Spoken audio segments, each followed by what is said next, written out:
Africa, the cradle of humankind, a land of beauty, resilience, and vibrant spirit. But beneath the surface, tragedy strikes, leaders feast while millions starve. In the heart of Africa, presidents live like kings as children go hungry. The paradox is staggering. Headlines and statistics only scratch the surface. Gold-plated jets, luxury watches, offshore accounts, while the people pay the price. Every diamond mined, every barrel of oil drilled, every $8 funds their lavish lives. This isn't a few bad apples.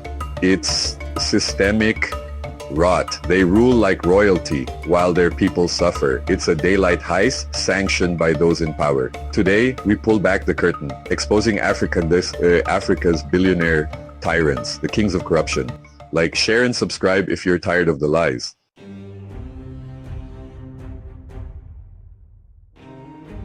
Alright, let's kick things off in the Republic of Congo, a country so rich in oil, you'd think every citizen would be driving a Maserati. Instead, they're driving on potholed roads, if they can afford a car at all. And who is presiding over this grand paradox? None other than Denis Sassou Nguesso. This man has been in power for so long, he probably remembers when the Dead Sea was just feeling a little under the weather. He's been running the country on and off for nearly 4 decades. That's longer than most Netflix series. And trust me, the plot is far more criminal and way less entertaining for the people who have to live through it. Now, a leader is supposed to be a reflection of their people, right? Well, if that's the case, then the people of Congo must be living it up in Paris, because that's where his family's money seems to be. His daughter, Claudia, wasn't just window shopping on the Champs-Élysées. No, she was a property mogul, allegedly owning luxury mansions and splashing out millions on designer goods. We're talking about a shopping spree that could fund a small country's healthcare budget for a year. All this while Congo, her home country, consistently ranks as one of the poorest nations on earth. The irony is so thick you could cut it with a diamond-encrusted knife from a Parisian boutique. Think about the sheer audacity of it all. You are the leader of a nation where the average person lives on less than a few dollars a day, where basic infrastructure is crumbling, and where access to clean water is a luxury. And your family is treating the national treasury like their personal ATM. He bleeds Congo dry.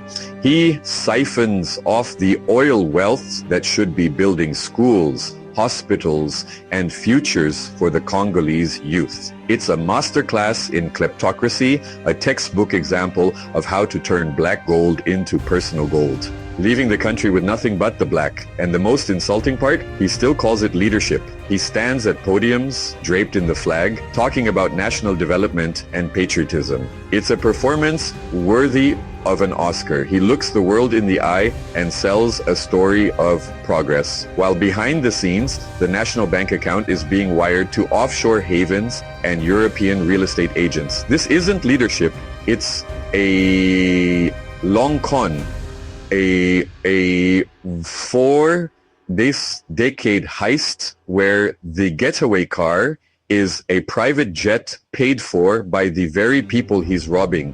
Welcome to the Republic of Sassou. Next up, we fly over to the giant of Africa, Nigeria, a country with so much potential, so much energy, so much jollof rice, and so much frustration. And for 8 years, at the helm of this beautiful, chaotic, and complex nation was former President Muhammadu Buhari. He came to power on a promise to fight corruption, the anti-corruption general, they called him. It sounded great, right? A strong man to finally clean up the system.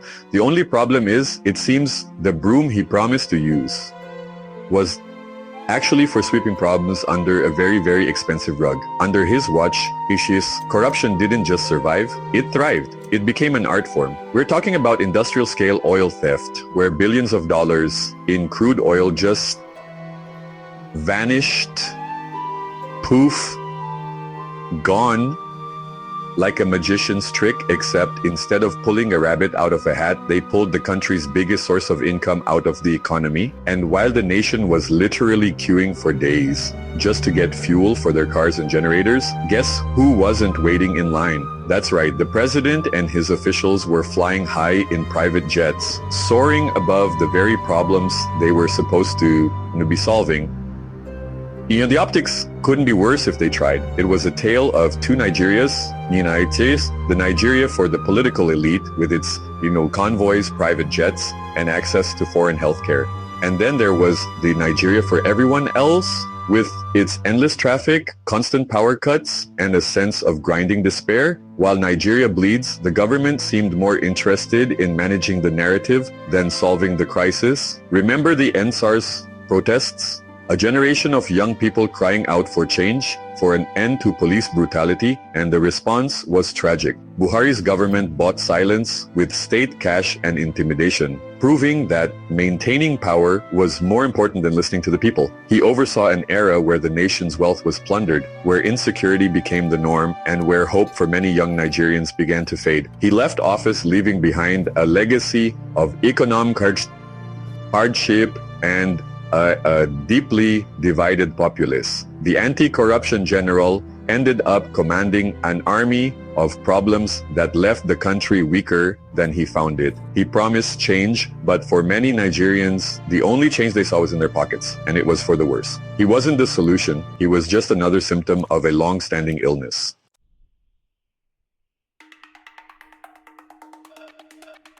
Alright, let's travel north to the land of pyramids and apparently presidential palaces that cost more than a pyramid. We're talking about Egypt's Abdel Fattah el-Sisi. Now, this man is a master of optics, but not in a good way. It's like he's trying to win an award for most tone-deaf leader. While nearly a third of his country, that's over 30 million people, are living below the poverty line, what does he do? He builds himself a new capital city in the desert. Because, when your people are struggling to afford bread, the most logical solution is a multi-billion-dollar vanity project with a giant skyscraper shaped like a pharaoh's obelisk. It's leadership, people, just not for the people. And let's talk about these palaces. Not palace, plural.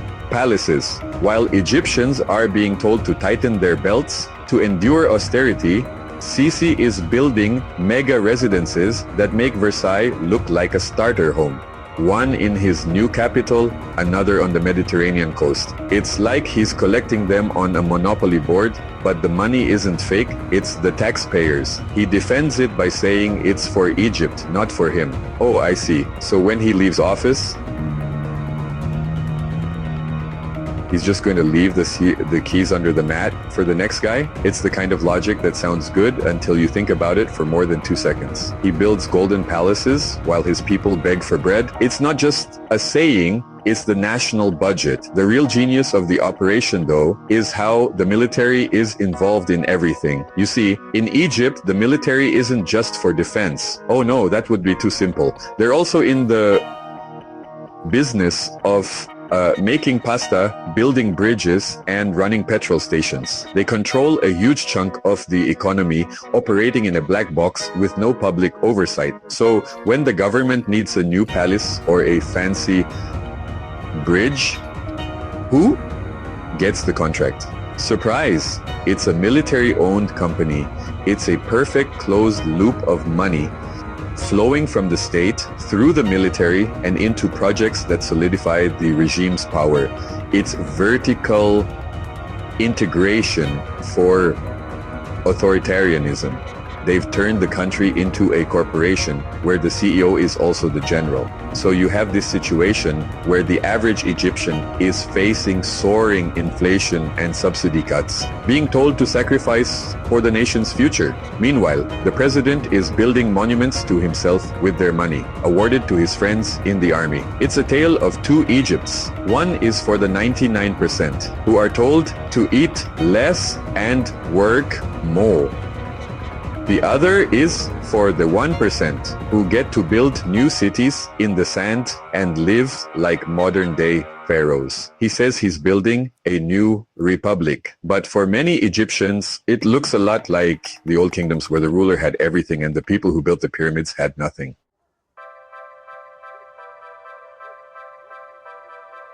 Now, let's fly down to the heart of Africa, to a country that is often held up as a beacon of progress and stability, Rwanda. And at its helm is Paul Kagame. In the West, they love this guy. They see the clean streets of Kigali, the tech hubs, the economic growth, and they think, wow, this is the model for Africa. And look, you have to give him credit. He took a country torn apart by genocide and stitched it back together. That is no small feat. He is efficient, he is disciplined, and he gets things done. But there's a saying like, if something looks too good to be true, it probably is. And in Rwanda, the price of that shiny progress is silence. So you see, Kagame runs Rwanda less like a country and more like a corporation. Let's call it Rwanda Inc.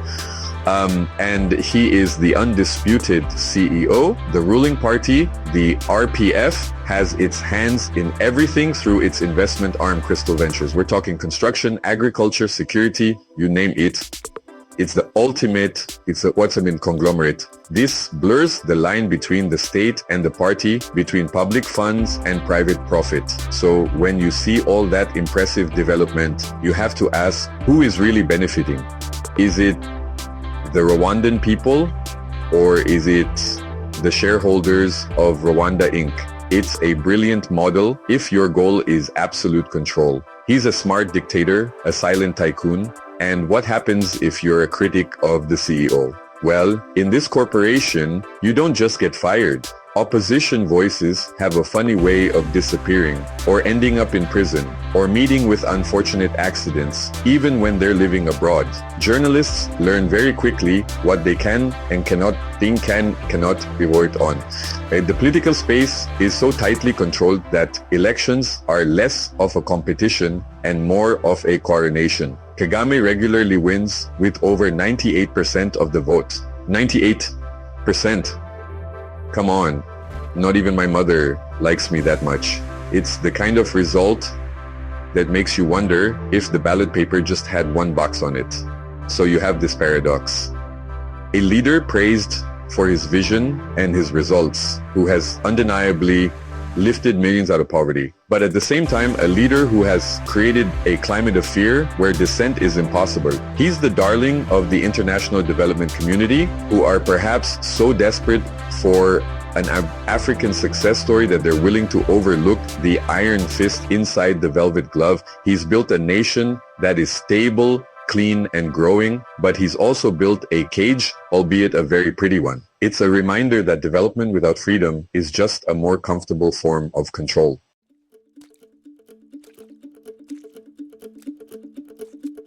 Okay, let's move next door to Uganda, the Pearl of Africa, ruled for nearly 4 decades by a man who came to power as a revolutionary hero, Yoweri Museveni. He was the guy who was going to fix everything. He wrote papers criticizing the old African leaders who stayed in power too long and clung to wealth. He was the fresh face, the intellectual guerrilla fighter. Fast forward to today, and that same man is one of the longest serving presidents on the continent. It's like watching your favorite indie band sell out, sign with a major label, and start making TikTok dance songs. The irony is so thick you could build a house with it. Now, how does one stay in power for so long? Well, it helps if you run the country like a family business.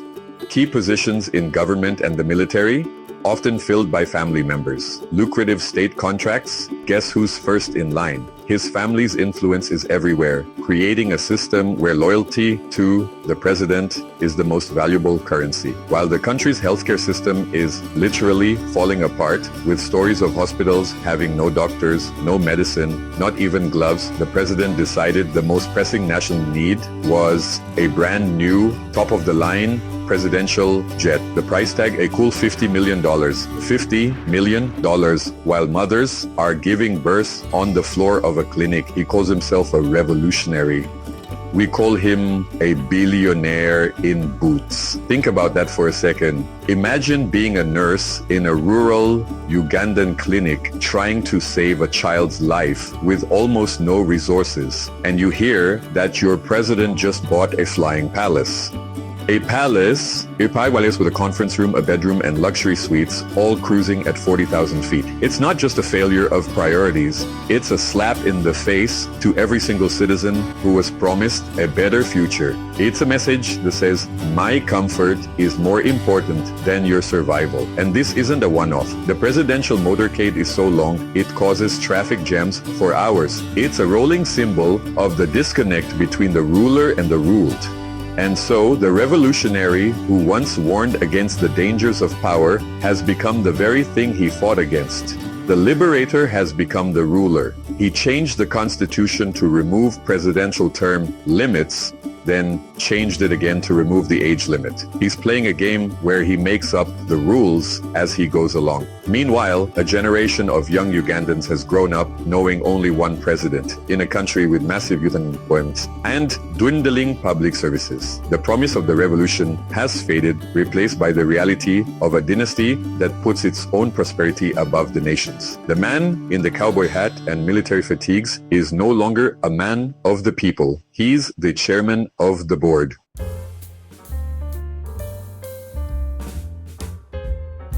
Alright, let's talk about a man who is so good at his job, he doesn't even have to be in the country to do it. I am talking about Paul Biya of Cameroon. This man has taken remote working to a whole new level. Forget Zoom calls from your living room. Biya often governs Cameroon from a 5-star hotel suite in Geneva, Switzerland. Yes, you heard that right. While his people are dealing with political instability, economic hardship, and a civil war, their president is thousands of miles away, probably enjoying some very expensive Swiss chocolate and wondering if the fondue is up to standard.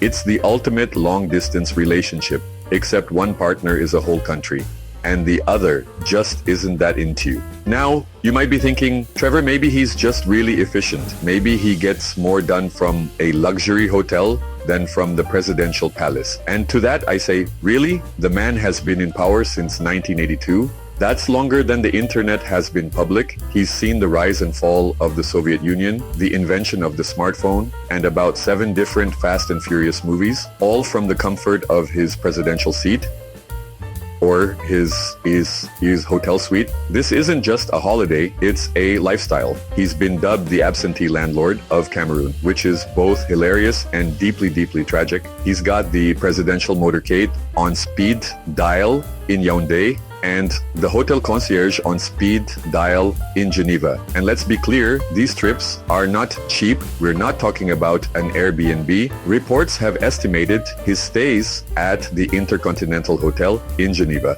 cost the Cameroonian state tens of millions of dollars. His entourage is huge. His bills are even bigger. Imagine being a citizen of Cameroon, struggling to make ends meet, and you find out your tax money is being used to pay for a hotel room that costs more per night than you make in a decade. It's like your dad leaving for a pack of cigarettes and ending up on a permanent vacation at the Bellagio, sending you postcards paid for with your college fund. The audacity is breathtaking, so you have an absent president with very full pockets. He's mastered the art of being physically, emotionally, and politically distant from the people he's supposed to lead. It's a bold strategy. You have to give him that. He's basically telling everyone, look, I can run this country with my eyes closed from another continent, and for nearly 4 decades, it's worked for him. For the people of Cameroon, however, it's a different story. They're left with the consequences of his rule by remote control, a system where the leader is a ghost and the only thing that feels real is the struggle.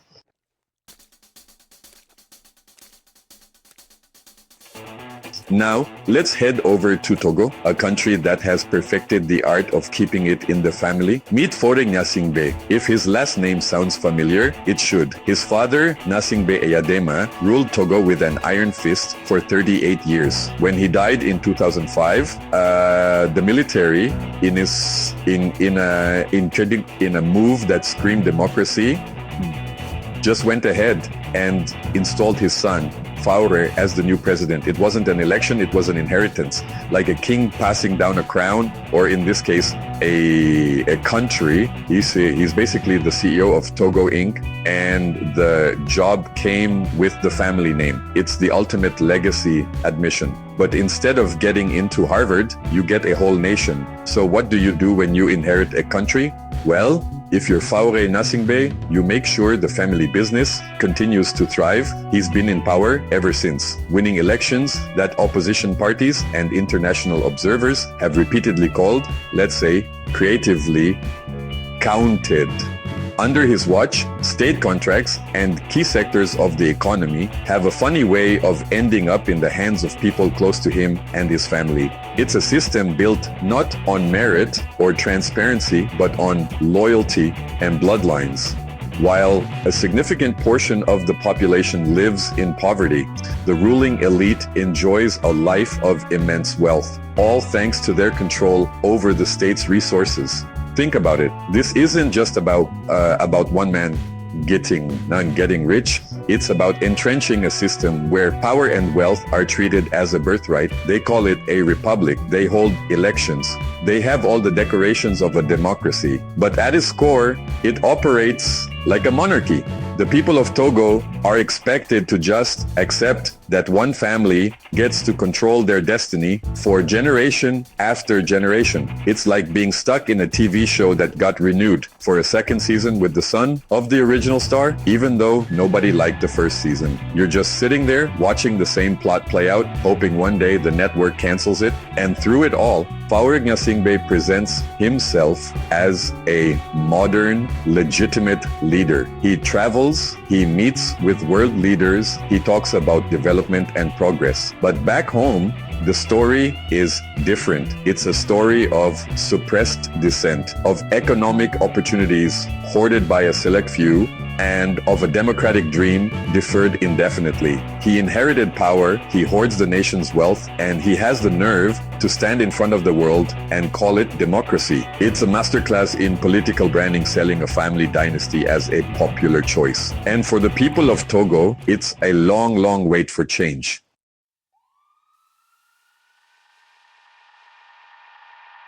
Okay, now we go to a country that is one of the richest in Africa per capita, thanks to oil, but where the vast majority of people live in crushing poverty. Welcome to Equatorial Guinea, ruled by Teodoro Obiang Nguema since 1979. But this story isn't just about him, it's about his son, Teodorin Obiang, the vice president. This man, my friends, has turned spending his country's money into an Olympic sport, and he's going for the gold every single time. While the average person in his country might lack access to clean drinking water or basic health care, Teodorin was busy building a life that would make a Kardashian blush. It's a tale of two worlds separated by one family's greed. Let's just run through a short list of his alleged purchases, all funded by the state. Of course, a $38 million private jet, a $30 million mansion in Malibu, California, a fleet of luxury cars including Bugattis, Ferraris, and a Rolls Royce. A collection of Michael Jackson memorabilia worth millions, including the crystal-studded glove. I'm not making this up. The man bought Michael Jackson's glove while his people were suffering. Yeah, you can't write this stuff. It's like finding out your local mayor spent the entire road repair budget on a life-sized Iron Man suit. The priorities are just, wow, and this isn't some secret. You know, authorities in the US, France, and Switzerland have seized many of these assets, confirming they were bought with money siphoned from the nation's coffers. And they literally had to take his toys away. You know, imagine the scene, French police, raiding a Parisian mansion and finding a fleet of supercars that belong to the vice president of a country where people are dying from preventable diseases. The sun parties in Malibu, living a life of unimaginable luxury, while the people whose money paid for it all drink dirty water. The contrast is so stark so obscene it's almost hard to comprehend. This is the legacy of the Obiang regime. It's not just corruption, it's a complete and utter disregard for human life. It's treating the national treasury as a personal piggy bank to fund a lifestyle of grotesque excess. The son's extravagant parties in Hollywood were broadcast to the world, a slap in the face to every citizen of Equatorial Guinea. It's the story of a father who enabled his son to live out a fantasy built on the misery of millions. They didn't just steal money, they stole the future of an entire nation, one Bugatti and one Malibu mansion at a time.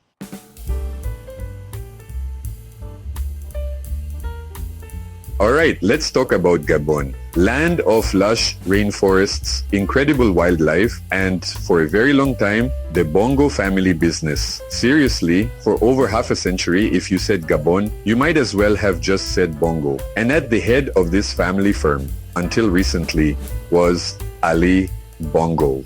Now, Ali Bongo didn't just inherit the presidency from his father, Omar. He inherited the family's very expensive taste. While the average Gabonese citizen was navigating daily life, Ali was busy building a real estate empire, not in Libreville, mind you. No, that would be far too obvious. His chosen kingdom was Paris, the city of lights, love, and apparently a fantastic place to park money. You siphoned from your country's oil reserves. It's like a real-life Monopoly game, but instead of fake money, you use your nation's GDP. You have to appreciate the sheer audacity of it all. This wasn't just one little apartment to crash in when visiting France. We're talking dozens of properties, mansions, villas, luxury apartments in the most exclusive Parisian districts. We're talking real estate portfolios that would make a Russian oligarch blush. And where did the money come from? Well, when your country is floating on a sea of oil, you don't have to look very far. The national treasury becomes less of a state asset and more of a personal ATM with a very, very high withdrawal limit. Paris was his playground, a glittering monument to his success, while back home, Libreville was just a pawn on his chessboard, a place to extract the funds for the next big purchase. It's a classic story, really. The leader who is more connected to a foreign capital than his own. He probably knew the best croissants in the 16th arrondissement better than he knew the price of bread in the markets of his own capital. This is what happens when power becomes a generational hand-me-down. The sense of duty to the people, it evaporates. It's replaced by a sense of entitlement to the nation's wealth. The country becomes a backdrop, a resource to be tapped, a stage from which you project your international prestige. And for Ali Bongo, that prestige was measured in square meters of prime Parisian real estate, each one a brick laid on a foundation of Gabon's oil wealth. And let's be clear, this isn't just about lavish spending. It's about a fundamental betrayal. Every single one of those French townhouses, every luxury car, every designer suit represents a hospital that wasn't built, a school that lacked books, a road that was never paved. It's a direct transfer of wealth from the public good to private pockets. While the Bongo family was living a European dream, many Gabonese people were living a daily struggle. They weren't asking for mansions in Paris. We were asking for basic services, for opportunities, for a fair share of the immense riches that lay beneath their feet. But those riches were already booked on a one-way flight to France.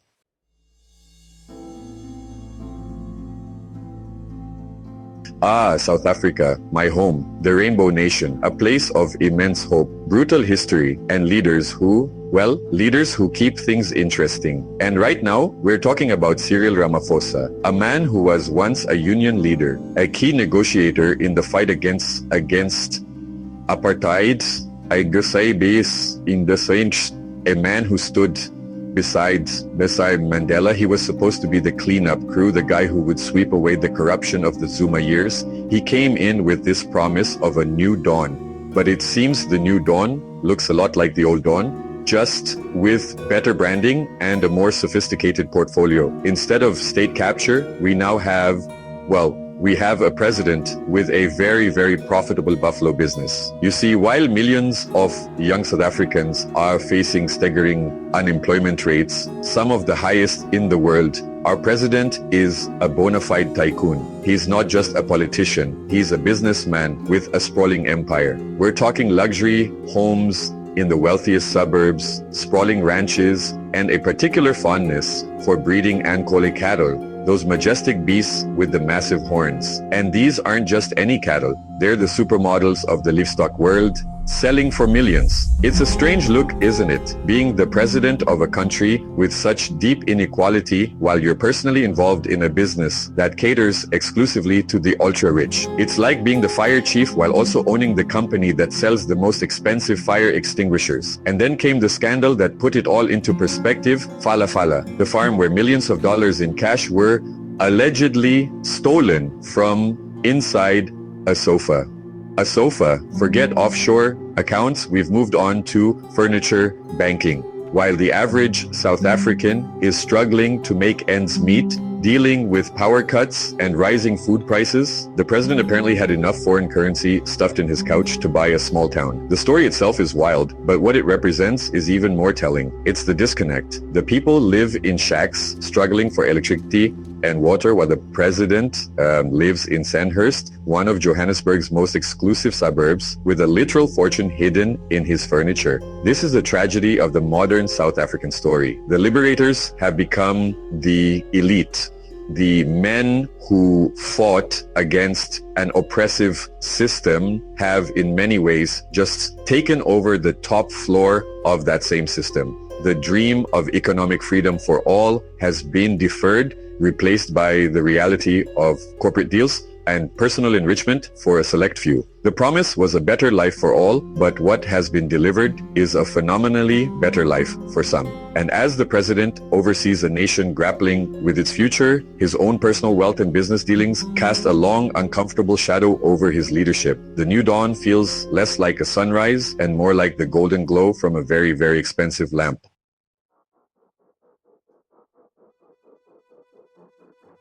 So, there you have it, from Congo to South Africa, from Egypt to Equatorial Guinea, a gallery of leaders who seem to have mistaken their national treasuries for their personal trust funds, men who build palaces while their people beg for bread, men who party in Malibu and Paris while their people drink dirty water. They fly in private jets over countries crippled by fuel shortages. They call themselves revolutionaries, Democrats, fathers of the nation, but their actions tell a different story. A story of greed, of entitlement, and of a breathtaking betrayal of the very people they swore to serve. The price of their luxury is the poverty of their citizens. This isn't just about pointing fingers or shaming individuals.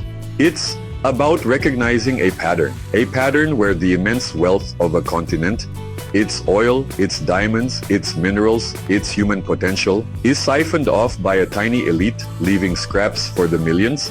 This is the great tragedy of post-colonial Africa. The new boss, in so many cases, became just as rapacious as the old boss, only this time, he looked like the people he was exploiting. And the West, so often, looks the other way, happy to do business with whoever keeps the resources flowing, no matter the human cost. It's a system that feeds on itself, a cycle of corruption that robs generations of their future. But here's the thing about Africa. It is resilient, it is young, and it is waking up.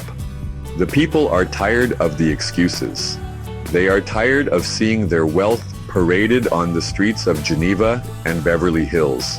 They have phones, they have the internet, they see the injustice with their own eyes every single day. The anger is simmering, the questions are getting louder, and the demand for accountability is growing. This is not the end of the story. This is a chapter, and the next one is being written right now in the streets, in the universities, and in the hearts of millions who know they deserve better. Want more fearless content like this? Then you know what to do. Subscribe to Global Deep Dive. We go where others won't. And we want to hear from you. Comment below. Who do you think is the most corrupt African president? Let's get the conversation started. Like and share this video if you believe Africa deserves better leaders, a better governance, and a better future, because the old way is failing, the silence is broken, and the next revolution will be televised.